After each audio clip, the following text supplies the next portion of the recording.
Welcome to the Nation Asean Plus. I'm Les Ong at Wisma Bernama in Kuala Lumpur, the home of Malaysia's national news agency. We look at the stories and made the week with some insightful perspectives from across this dynamic and diverse region. We've seen some significant developments within the ASEAN bloc this week. Let's start here with Malaysia. We begin with this. Prime Minister Dato Sri Anwar Ibrahim says the United States-Malaysia Agreement on Reciprocal Trade ART does not restrict Malaysia from engaging economically with any country, including China. He stressed that partnerships in rare earths, semiconductors and local currency arrangements remained open. Malaysia is negotiating rare earths deals with China and South Korea, while Petronas and Khazanah are discussing mineral processing with a Chinese firm. Export limits on semiconductors apply only to American companies, and key projects with China, such as expanding Penang's water supply, continues without issue. Still with the Prime Minister, Dato Sri Anwar Ibrahim called his first visit to Ethiopia meaningful, highlighting strong bilateral ties grounded in friendship, shared progress and humanitarian values. He and Ethiopian Prime Minister Abiy Ahmed Ali discussed trade, investment, technology, AI, semiconductors and crises in Gaza and Sudan, while noting historical links between the nations. The Prime Minister also visited the Ethiopian Science Museum, Friendship Park and the Adwa Victory Memorial Museum, which marks Ethiopia's 1896 victory over Italy. He will continue his Africa tour with stops in South Africa for the G20 Leaders Summit and Kenya before returning home. From global diplomacy to safeguarding the next generation, Malaysia is calling for faster regional action to shield children from online threats, unveiling national and ASEAN-level initiatives. Deputy Prime Minister Dato Sri Dr. Ahmad Zahid Hamidi warned that predators now exploit AI, deepfakes and cross-border anonymity with harmful content spreading across multiple ASEAN countries in minutes. Ahmad Zahid highlighted rising cyber risks with high exposure to harmful content and cyberbullying among ASEAN youth, while many parents remain unaware of online dangers, underscoring the need for coordinated actions. Still in Malaysia and Turkmenistan held discussions to further strengthen bilateral relations established over 3 decades, including the fields of halal, natural resources and technical and vocational education and training, better known as TVET. Deputy Prime Minister Dato Sri Dr. Ahmad Zahid Hamidi said the discussions were held with Turkmenistan's ambassador to Malaysia, Mohamed Nayes Mashlalov, who paid a courtesy call on him at Parliament. Ahmad Zahid said the talks covered investment, tourism and technical training, and he expressed hope that Malaysia-Turkmenistan ties would continue to grow for the benefit of both nations. Moving on, Bank Negara Malaysia Governor Abdul Rashid Ghaffur said ASEAN cross-border quick response QR payments have surged to 12.9 million transactions in the first half of 2025. He highlighted Project Nexus, co-led by Malaysia, which links instant payment systems across borders, enabling near-instant retail transactions while promoting financial inclusion for workers, micro-entrepreneurs and undeserved communities. Abdul Rashid added that ASEAN is also advancing local currency settlements, deeper banking and capital market connectivity, and the Digital Economy Framework Agreement (DEFA), which harmonizes rules on data governance, e-payments, digital identity, and cybersecurity to create a secure, scalable, and inclusive digital economy.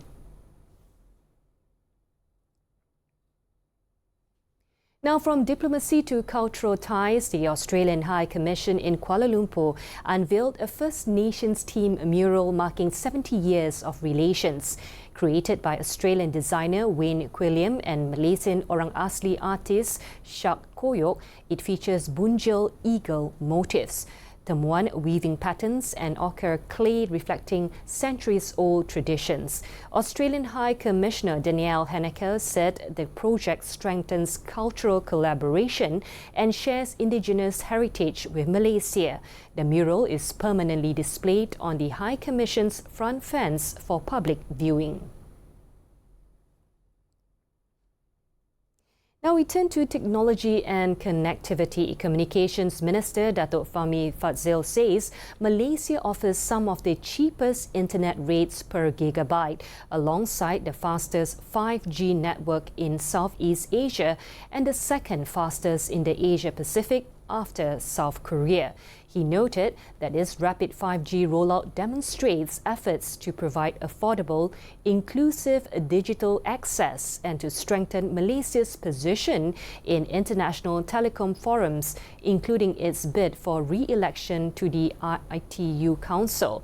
Fahmi also updated the Malaysian diaspora on the success of the 47th ASEAN Summit, highlighting ASEAN's 660 million-strong population and the region's potential for peace and stability. Now, on a lighter note, a pair of giant pandas from China, Cheng Xing and Xiao Yu, arrived safely at the Kuala Lumpur International Airport on Tuesday. They will be housed at the upgraded Giant Panda Conservation Centre in Zoo Negara, which has been fully upgraded to ensure a conducive, safe and comfortable environment. Cheng Xing and Xiao Yu will undergo a mandatory 1-month quarantine under the close supervision of an experienced team of veterinarians and keepers before being introduced to the public. The arrival of the pandas reflect the enduring friendship between Malaysia and China under the International Giant Panda Conservation Cooperation Project, which allows Malaysia to host a new pair of giant pandas from 2025 to 2035. Moving on, Malaysia's external debt remains manageable, supported by a favorable maturity and currency profile. External debt stood at 1.4 trillion ringgit or 69.4% of GDP, with 56.9% medium and long-term debt limiting refinancing risks. The Finance Ministry said Malaysia faces no high short-term debt or excessive foreign currency exposure. Bank Negara's reserves of $123.8 billion US dollars, along with non-reserve foreign currency assets and a positive net international investment position of 77.3 billion ringgit, strengthen external resilience. Now, overall, Malaysia remains a net creditor, with debt levels posing no threat to economic stability. On the international front, Foreign Minister Dato Sri Mohamad Hassan said Malaysia will carefully consider participating in the International Stabilisation Force in Gaza if invited. Unlike traditional UN peacekeeping, the ISF has a distinct mandate, including supporting Gaza's demilitarization. He stressed that no invitation has been received yet, and Malaysia will study the terms and consult partners, including OIC members, the Arab League and fellow ASEAN states, before any decision.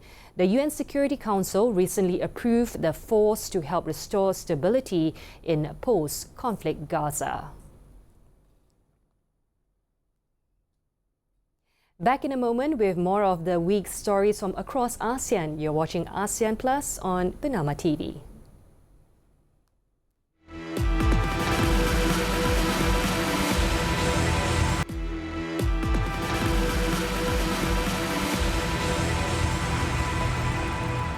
Welcome back with me, Melissa Ong. Indonesia's Disaster Mitigation Agency reported that 2 people have died and 27 are missing after a landslide in Banjarnegara, Central Java, which also damaged around 30 houses and farms. In a separate incident, another landslide in Cilacap has killed at least 16 people, with 7 more missing. Authorities said these rain-triggered landslides last week have so far claimed at least 18 lives, with search operations ongoing. The weather agency noted that Indonesia's wet season, which began in September and is expected to last until April, brings a high risk of extreme rainfall and flooding. Now, from a landslide to a volcanic eruption, Indonesia's Semeru volcano erupted on Wednesday, prompting the country's volcanology agency to raise the alert level for Java Island's tallest mountain to the highest. The volcano sent ash clouds up to 2 kilometers above its peak, and residents are advised to stay at least 2.5 kilometers away due to risks. Indonesia straddles the Pacific Ring on Fire, a highly seismically active zone where different plates on the Earth's crust meet and create a large number of earthquakes and volcanoes. The eruption of Mount Semeru has also left East Java villages facing severe damage and loss. Video from BPBD Malang, an Indonesian city government office, showed disaster officers navigating mud-caked roads and damaged houses in Kamar A, one of the villages within the volcano's red zone. Authorities said lava and rocks from the eruption reached up to 13 kilometers down the slopes, and the volcano's alert level remains at the highest. Semeru, more than 3,600 meters high, is one of Indonesia's nearly 130 active volcanoes. In Jakarta, an Indonesian student is under investigation for a bomb attack at a school mosque in Jakarta that injured 96 worshippers. Jakarta police said the 17-year-old acting alone built 7 small bombs at home using instructions from YouTube and materials sourced online. 4 devices detonated while 3 failed. Investigators found a diary in his home detailing trauma and suicidal thoughts. Police say he joined an international Telegram channel sharing violent material, including past attacks in Christchurch and Columbine. The teenager, treated under Indonesia's juvenile crime regulations, is in stable condition after a failed detonation injured him. Authorities will determine whether he will face trial and in what form.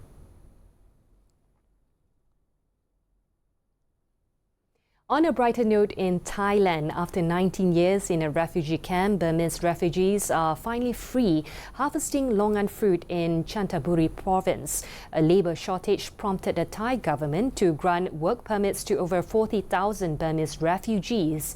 They now earn daily wages, gaining independence after years of relying on aid. Hundreds of refugees, including ethnic Karen, Mon, Shan, Rakhine and Burman, benefit from shelter, official documentation and a renewed sense of dignity. The UN has called this a landmark step for social and economic inclusion. Now, Thailand currently hosts more than 80,000 refugees from Myanmar across 9 shelters along the Thai-Myanmar border, many of whom are ethnic minorities who fled armed conflict since the mid-1980s. Now, making the best of floods in Thailand at Pajit restaurant in Nakhon Pathom, diners are sharing meals with a surprising twist. Fish swimming around their feet after the nearby Tachin River overflowed, flooding the eatery. Families enjoy lunch as children play with the fish, while staff in waiters serve dishes from table to table. The owner says profits have doubled, turning the flood into a business boon, and customers says the experience adds charm rather than inconvenience. The restaurant expects to stay partially flooded for weeks due to monsoon tides, but the owner admits she'll miss the fish and the booze they bring once the waters recede. Pajit has been a riverside fixture for more than 30 years. On a travel high in Thailand, Malaysia remains the top source of foreign tourists with over 4 million visitors this year. Thailand recorded 28.28 million foreign arrivals so far, led by Malaysia, China, India, Russia and South Korea, generating about 1.31 trillion baht in tourism revenue. Officials expect numbers to rise with upcoming public holidays and the high season travel period. Ease of travelling measures, including the TM6 card exemption and more flights, aim to further boost arrivals as Thailand targets 2.8 trillion baht in tourism revenue by 2026. Now, according to local police, 13 people were killed and 24 others injured after a bus crashed into a bridge railing and plunged into a river in Kampong Tom province. Sif Sovana, Deputy Police Chief of Santok District, said the accident occurred on a national road at around 3 a.m. and the injured were rushed to hospital. All victims are Cambodian. Road traffic accidents continue to take a heavy toll in the Southeast Asian nation. According to a government report, in the first 9 months of 2025, about 1,062 people were killed in road crashes and 2,256 others were injured. Moving in Cambodia, conservationists have released 2 captive-bred Greater Adjunction stork chicks into Siampang Wildlife Sanctuary, a first for the species. The 9-month-old storks were fitted with GPS trackers and spent 4 weeks in a pre-release enclosure to adapt to their new environment. But because they're so difficult to breed in captivity and because the population in Cambodia is so small and so isolated in such small areas, it could take one big event and we could lose an awful lot in Cambodia. So having an assurance colony is beneficial to Cambodia. This bird is very unique. It has a very unique aesthetics. They're very large. They're a favorite for a lot of bird watchers, so they bring in a lot of tourism. So being able to have a small population at ACCB that we can breed and release would massively benefit Cambodia, but also biodiversity anyway in Cambodia as well. So the importance of this project is that this would be a first for Cambodia and potentially a first globally as well. For ACCB to develop a full pipeline from breeding all the way to release and post-release monitoring. This allows us to ideally develop a protocol for the conservation of greater adjutants and potentially similar species of stork like lesser adjutants. To ACCB data, an estimated 1,500 mature individuals are still left in the wild globally, found mostly in northeast India and Cambodia. In Cambodia, they number 200 to 250. I'm off to another break. We'll be back with more updates in ASEAN.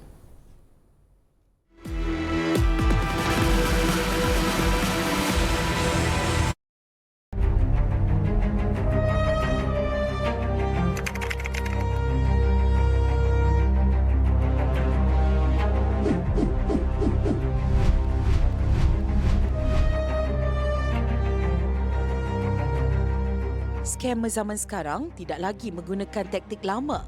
Mereka menyamar sebagai pegawai polis, wakil bank, kekasih dalam talian atau kaki tangan syarikat penghantaran.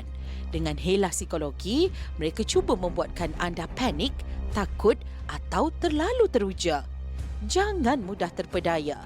Jika ragu, semak. Jika pelik, jangan klik. Hentikan komunikasi serta-merta.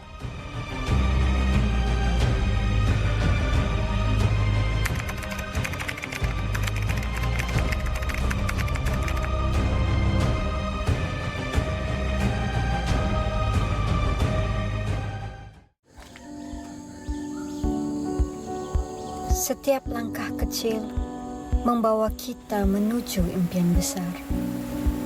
Tiada jalan yang mudah, namun impian memacu langkah. Ilmu adalah teman, keluarga adalah akar. Berat ke nak? Menyubur tekad dan harapan. Mereka cerminan motivasi, mengajarkan kerja keras dan kesabaran. Setiap usaha adalah tekad meraih ilmu berharga, pemangkin kekuatan menuju kejayaan. Pendidikan adalah kunci, membuka jalan perubahan. Dari rimba ke menara, dari impian ke kenyataan. Bukti bahawa perubahan itu.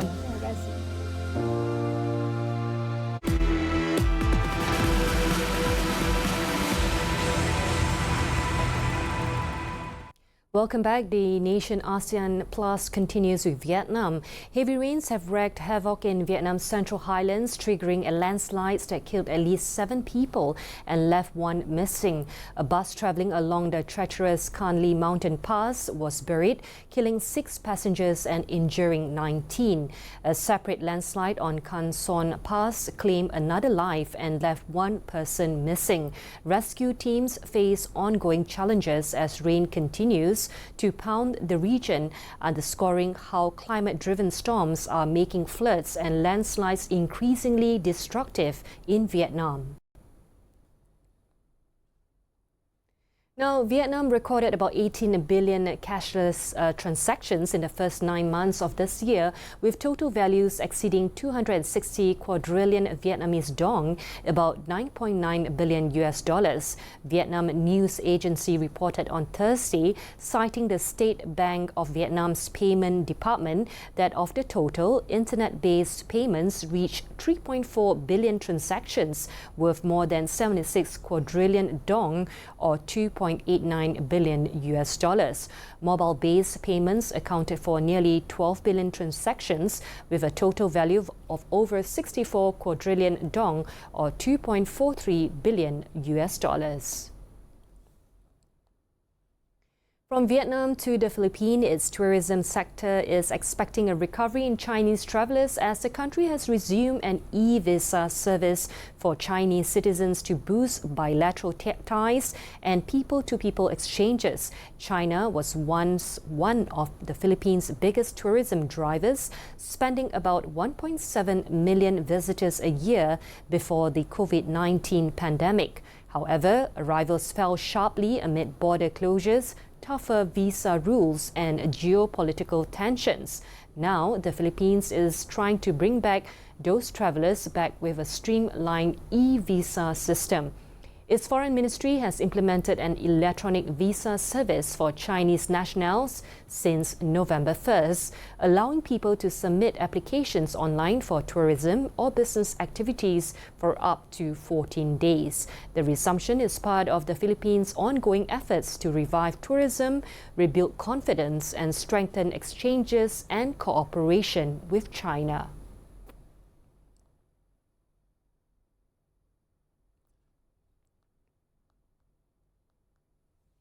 In Laos, the China-Laos Railway set new records in the first 10 months of this year by handing over 4.5 million tons of cargo, valued at more than 3.10 billion US, marking year-on-year increases of 12.8% in volume and 45.1% in value, the starting point of the railway in southwest China's Yunnan province.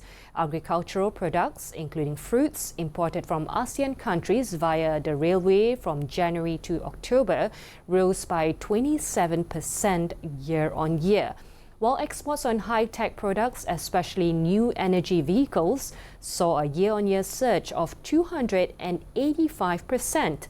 The railway has transported nearly 16 million tons of cargo since its operation on December 3, 2021, totaling nearly about 9.85 billion US. It has significantly promoted reciprocal and coordinated development of the regional supply and industrial chains.